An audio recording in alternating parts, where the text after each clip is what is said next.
So thanks for joining us today. My name is Emily February. I'm the Stewardship Communications Technician here at St. Clair Region Conservation Authority, just outside of London.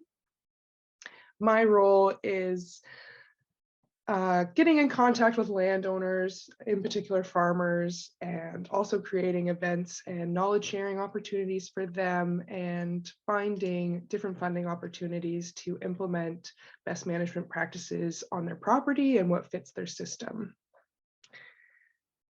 And then just for anyone new, just some housekeeping on the screen there. Keep yourselves muted. And if you can turn off your cameras, it just helps with connectivity and the smoothness of the presentation.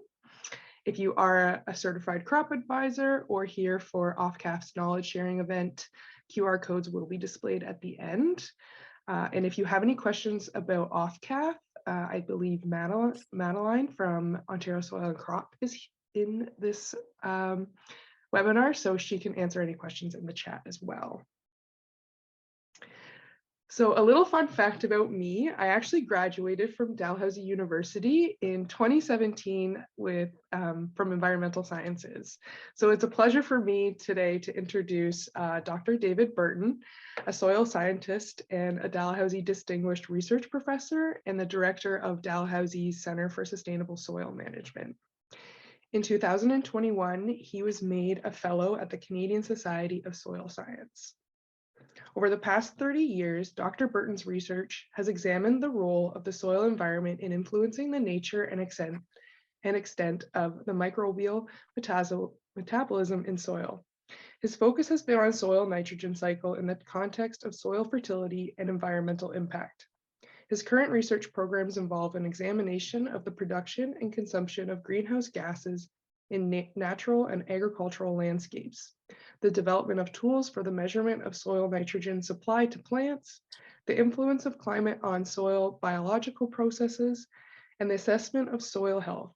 It is the aim of this work to better understand the factors that control soil microbial processes and to use this information to develop sustainable land management systems in a changing climate.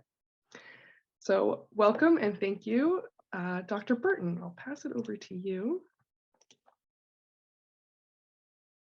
Okay, thank you very much, Emily. And it truly is a pleasure to be here today and have a chance to talk to you about my two favorite subjects, soil and nitrogen. Let me see if I can share my screen here. Okay, I'm hoping you're seeing my title slide, Soil Health and Nitrogen Management. So again, I'm the director of the Center for Sustainable Soil Management.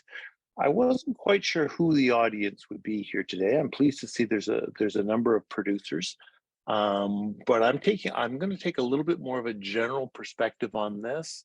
But one of the real goals I want to try to emphasize is how we can make the concept of soil health something that's measurable and something that can inform our management.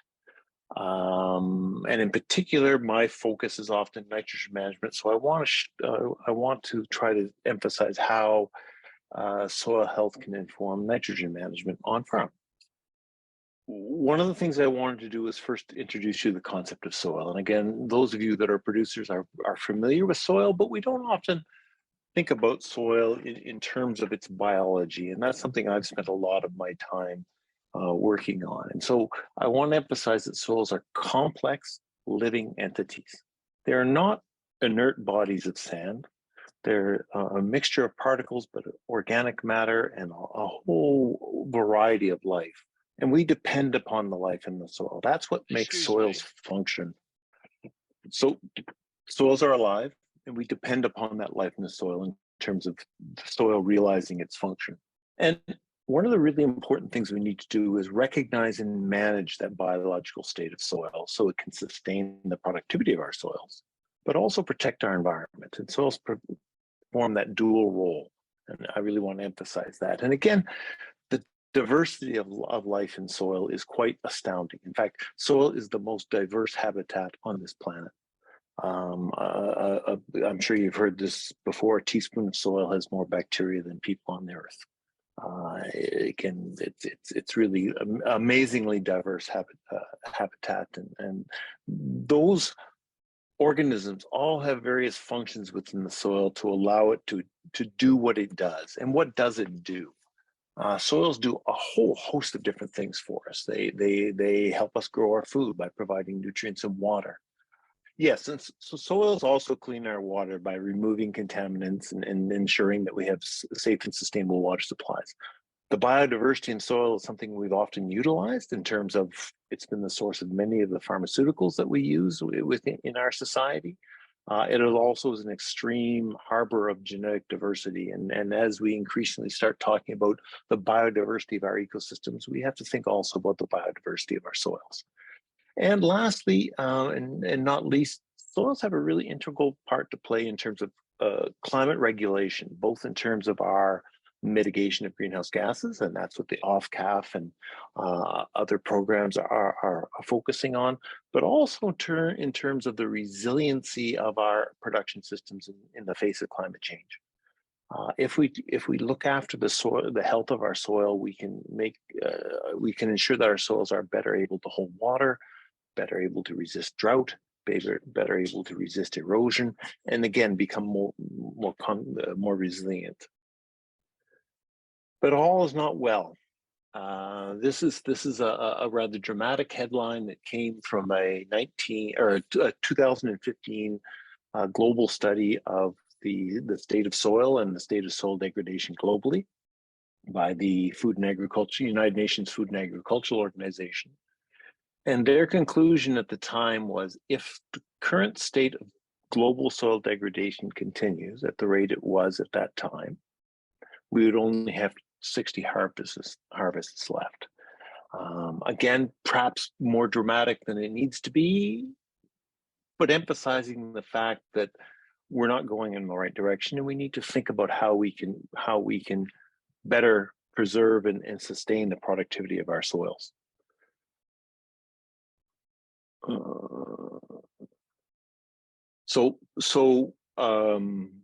How did we get there?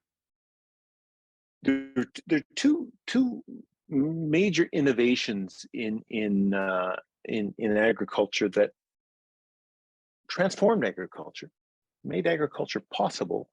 But I'm going to also make the case that perhaps we can have too much of a good thing. And the first is the plow. The plow is what allowed us to transform the landscape into a material that was suitable for planting of crops, particularly monoculture crops. It provided the opportunity to develop a uniform seed bed, anyway, control weeds. And also, interestingly enough, it's one of the major things that caused a massive release of nutrients to actually feed and fuel those crops, particularly in early days before we had fertilizers. That was one of the critical elements about allowing us to achieve the sorts of yields that we could achieve. So the plow was really important to establishing agriculture, particularly in the Canadian prairies and other breadbaskets of the world. That plow was a critical innovation that again allowed us to produce the amounts of food that we are able to produce. However, we can't have too much of a good thing. And one of the things we've learned is that if we disturb the soil too much, if we plow it and till it and manipulate it too much, it can cause soil organic matter to degrade. And that soil organic matter has a really important function in terms of maintaining the structural integrity of the soil and ensuring that it is able to function, hold water, resist erosion. And so therefore some of the issues in soil in terms of soil degradation are as a result of excessive tillage. I'm not suggesting we eliminate tillage, but I think we can have a little bit too much of a good thing. And so one of the arguments I'm going to make about soil health is that soils can be a part of the climate change solution. As a result of cultivation over the last 50 to 100 years, the organic matter content of our soils has declined. But we're now learning ways in which we can cultivate our crops with less disturbance, and we're actually allowed to put some of that organic matter back. which helps us to make those soils more resilient, but also captures a significant amount of carbon from the atmosphere and helps us adapt to climate change. And I think that here's a number we often talk about is that a 0.1% increase in the organic matter content of the soil represents 15 tons of CO2 in the top 30 centimeters a hectare. So we can put a lot of carbon in that soil. Plus, what's even more important than the carbon sequestration aspect of that is it enhances the function of that soil.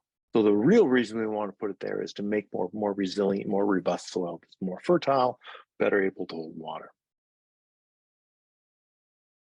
Unfortunately, we're going in the wrong direction, and this is a map from the Agriculture and Agri-Food Canada's agri-environmental indicators, and in this case, green is not good, brown is better. And we'll see in Western Canada, we tend to be building up soil organic matter because of the wide adoption of reduced tillage. But still in Eastern Canada, we tend to be having declining organic matter because in many cases, our cropping systems, we are using a fairly large amount of tillage. And again, this is data from 2016. I think some of those trends have reversed. And if we look a little bit more closer at Eastern Canada, we see lots of dark green, suggesting large decreases in organic carbon content. And I think that's a tremendous opportunity. As we use and implement reduced tillage practices and other ways of managing land that can build soil organic matter and build trap carbon in the soil, I think that is a way in which we can respond to climate change. The other one I want to talk about is fertilization.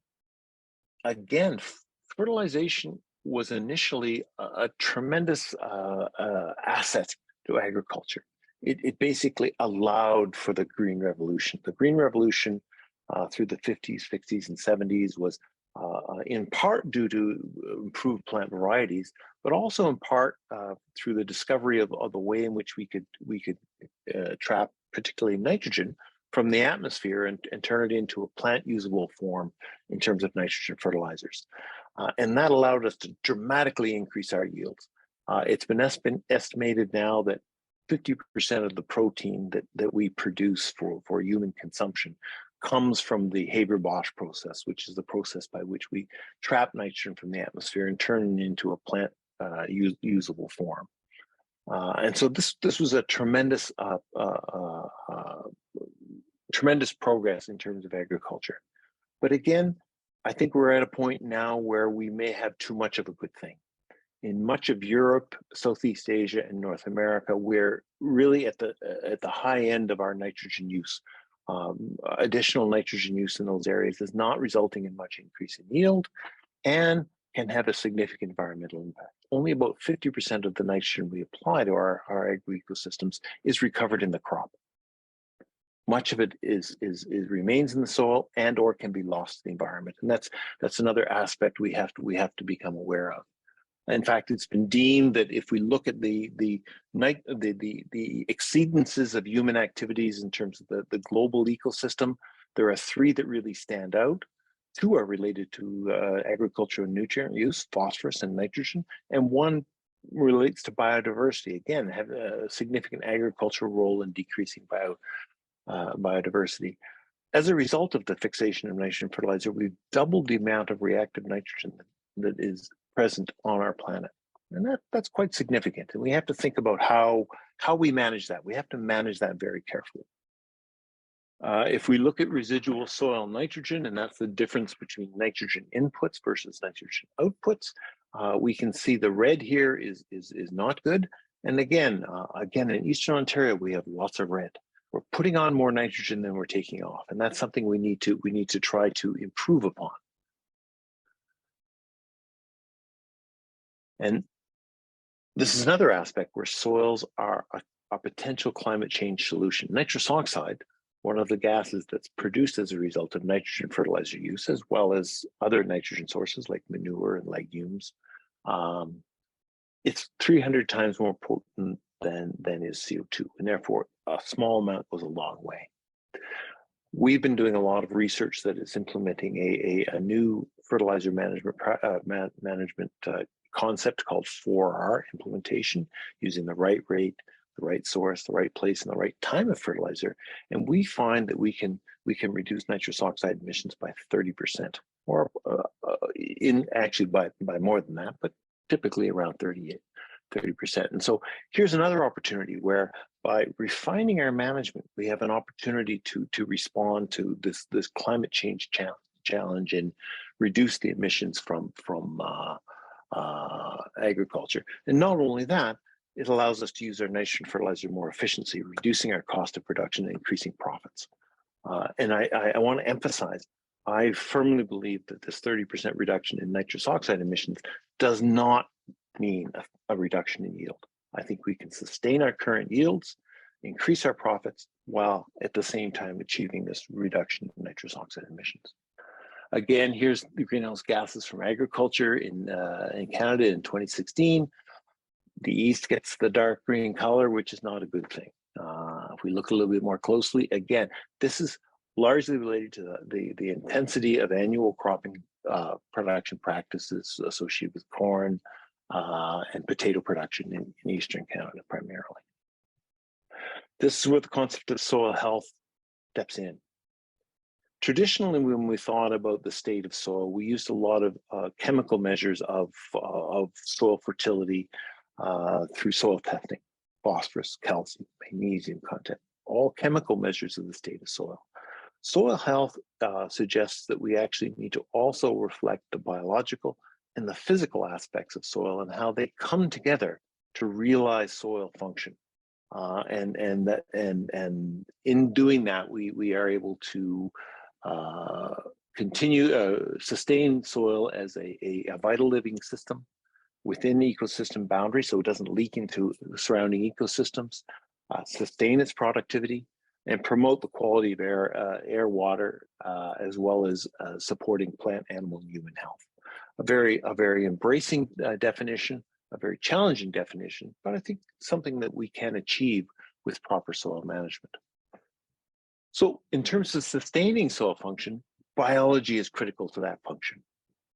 We need to ensure that we're addressing the threats of soil function by measuring the state of soil. And what's one of the things that my program has been focusing on over the last number of years is how can we actually measure the health of soil, the state of soil, such that it can inform our management decisions. And that's what I want to talk to you a little bit about today. Sustainable soil management means that our soil management must be in response to the current state of the soil, and that requires measurement. What are the measures that we are pursuing? Well, again, physical, chemical, and biological. So physically, we measure soil structure, aggregate stability. The aggregates are the association of particles that allow certain pore sizes to exist, that allow soil to hold water, resist erosion. Chemically, the buffering capacity of the soil, the ability to resist pH change, and cation exchange capacity, the ability to retain cations, which are essential plant nutrients. And biological, the biodiversity of the soil that helps us manage insect diseases or plant disease, as well as supply nutrients to the crop. All of these are part of defining and measuring the state of soil to inform our management practices.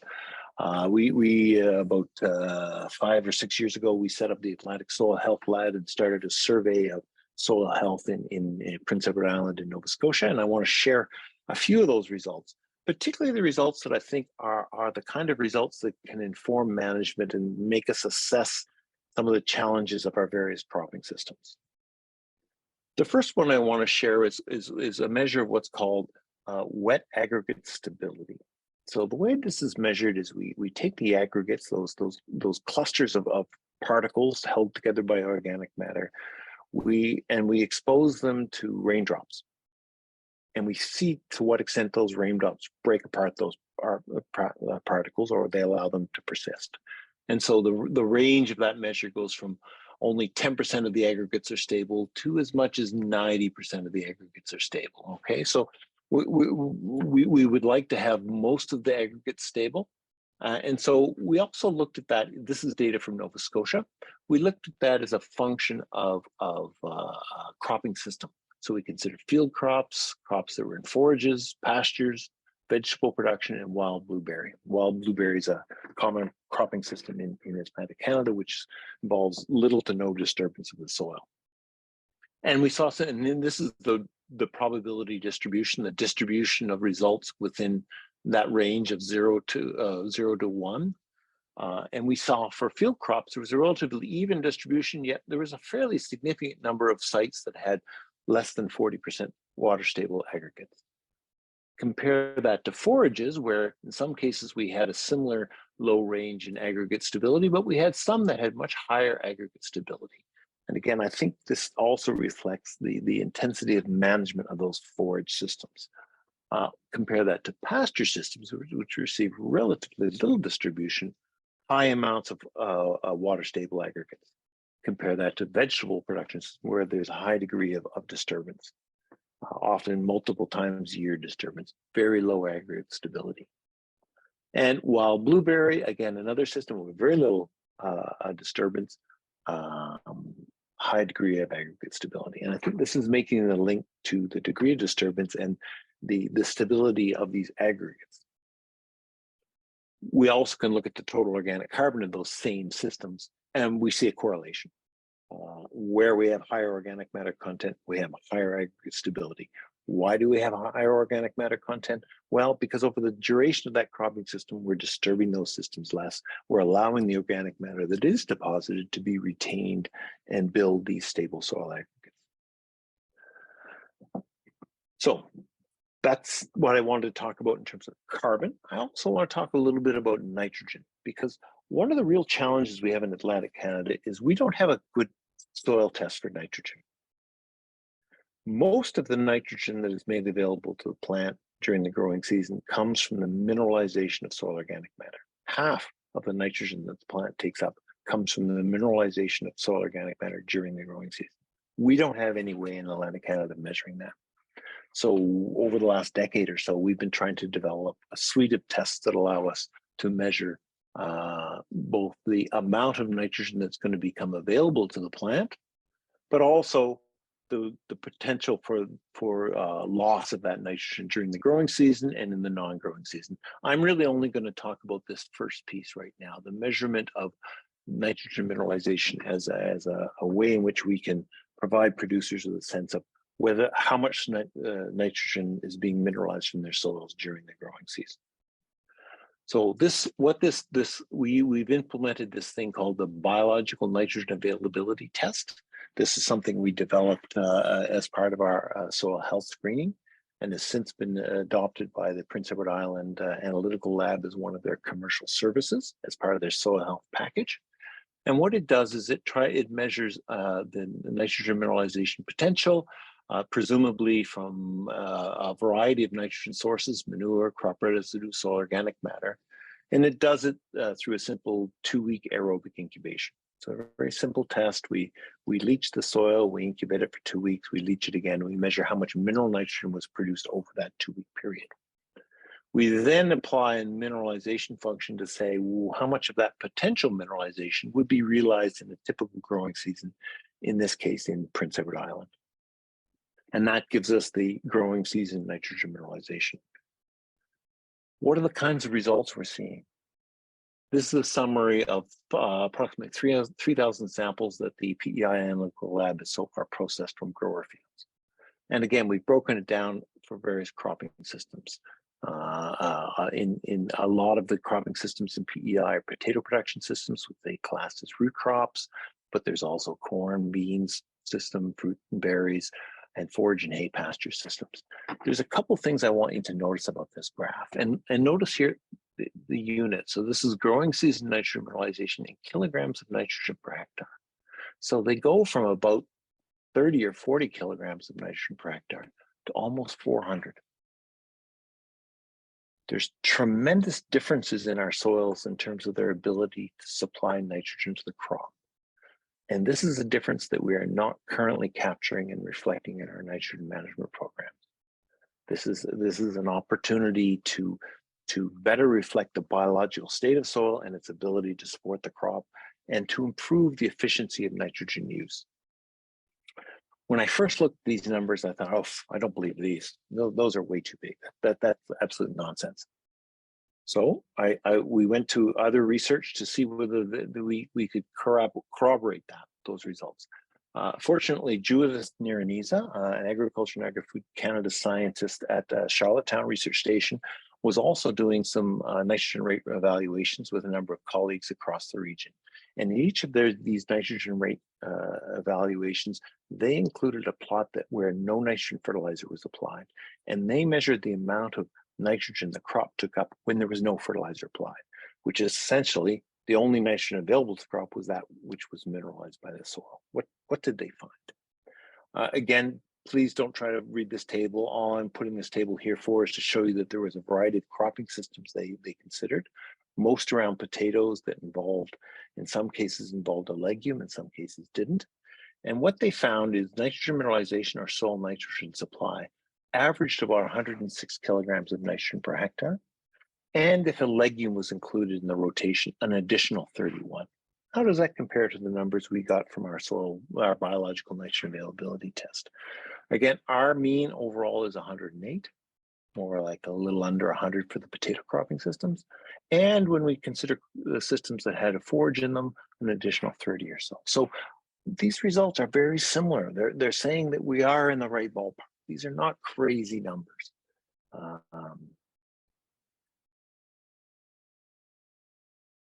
Okay. We also did this for some soils in Prince Edward or in New Brunswick.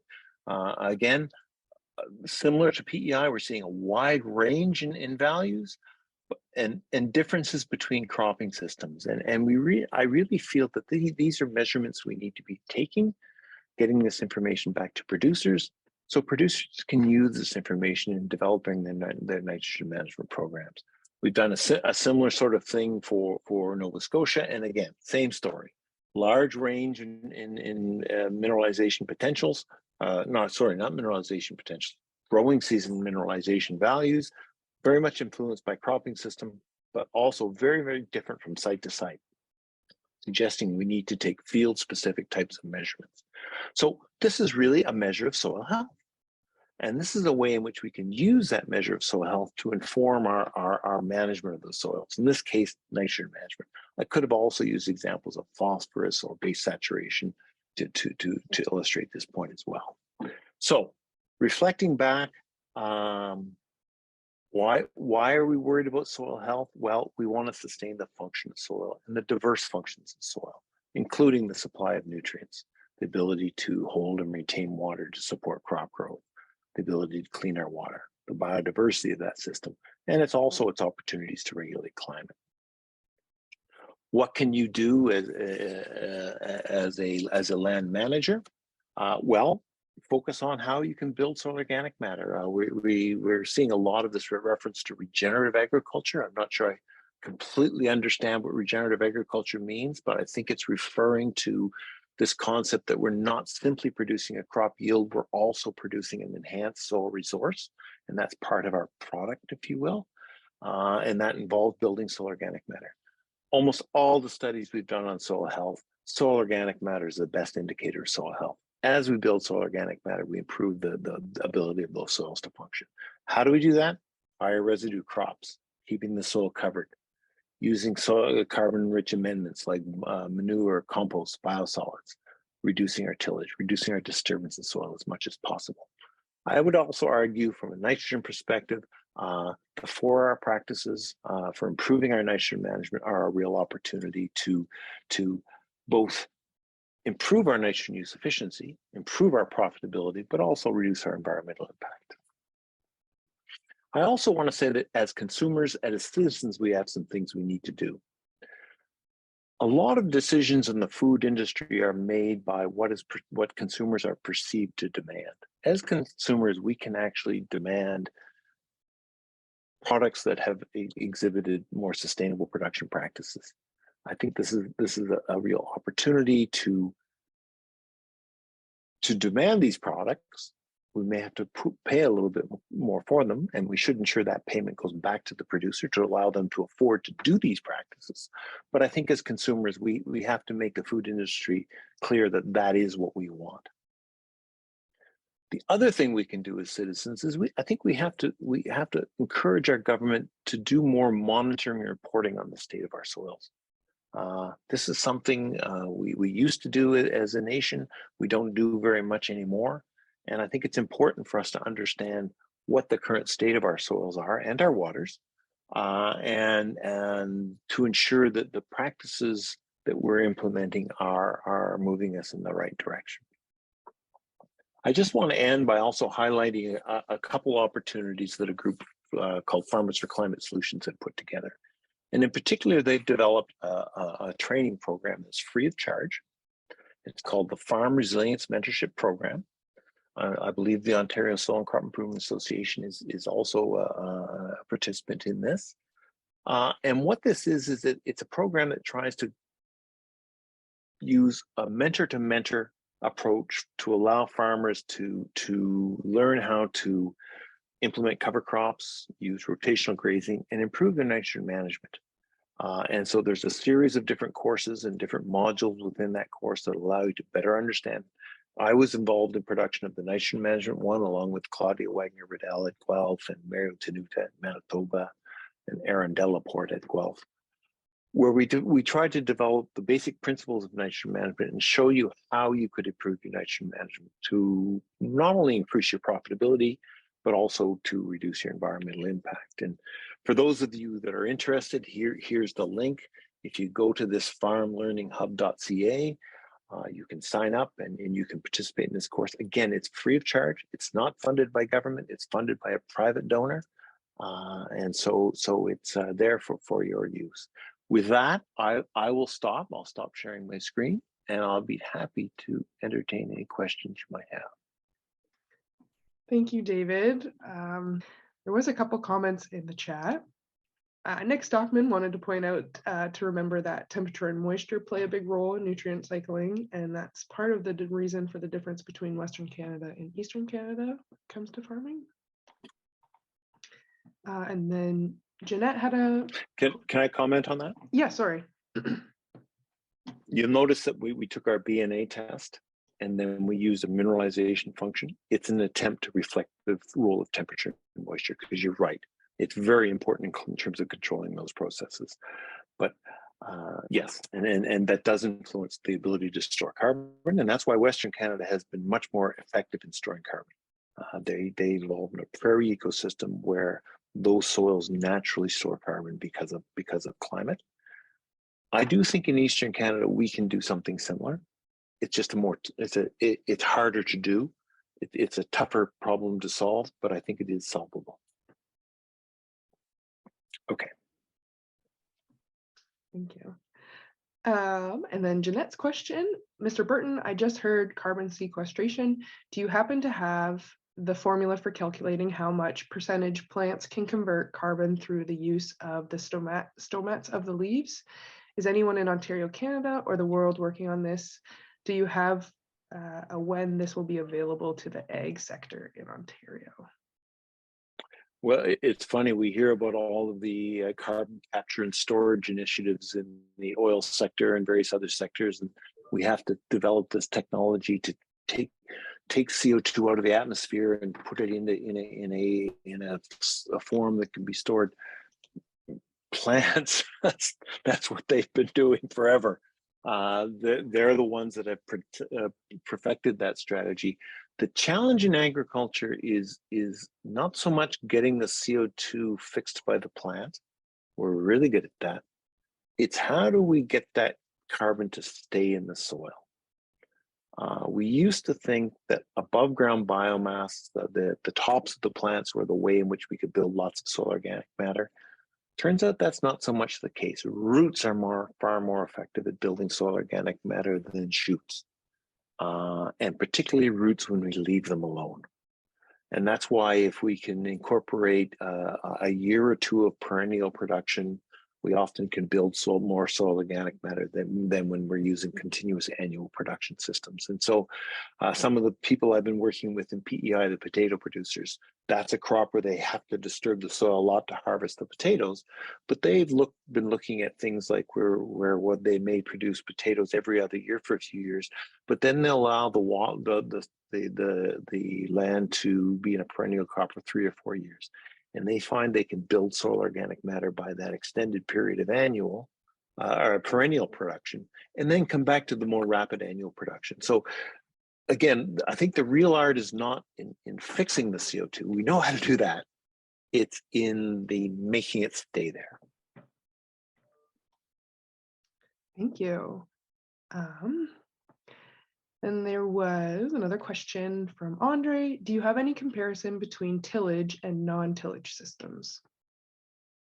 Oh, there's tons of them. There's tons and tons. I guess the best comparison was that map I showed you of Prairie Canada. Much of that carbon storage is a result of no tillage. So there are studies. There's a lot of studies from Eastern Canada that have been comparing no-till and conventional till. In some cases, there's an increase of carbon. Sometimes there isn't. To me, I don't think that's the end of the story. I think we need to say where there isn't, why wasn't there, and how can we fix that situation. So I'm very much of the opinion that we need to put more organic matter, store more organic matter in our soils to enhance their function. So we just need to figure out how. And usually when we direct ourselves to the problem, try to figure out how, we're pretty good at doing that, but we just need to do that because it's important. And so I'm not sure I'm answering the question, is there a comparison? But certainly we can store, again, we've decreased the carbon content of our soils by about 50% as a result of cultivation. I think we could put at least half that back. So I think there's tremendous opportunity here. Perfect. And then I'm not sure if this next comment is a follow-up from his original comment, but he did want to say one thing that doesn't get mentioned that often is that we get more carbon in the soil. We do reach a point where we get saturation, where the return on inputs become less as far as building soil organic matter. Yeah, I would love to be at saturation.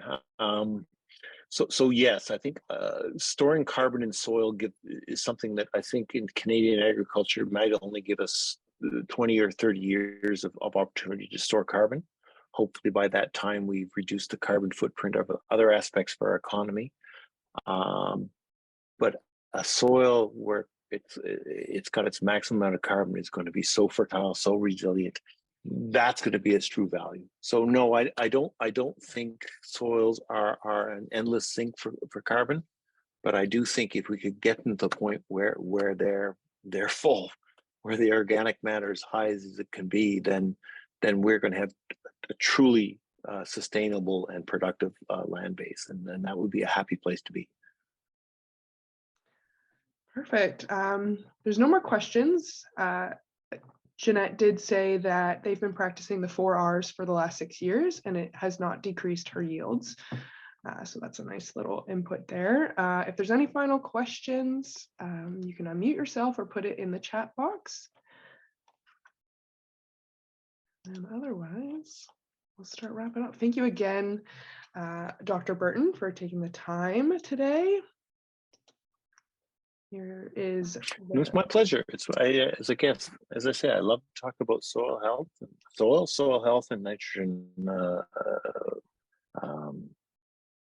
nitrogen processes, because I really do think we have room for improvement in terms of how we manage our nitrogen, and I think that will actually increase the profitability of our production systems.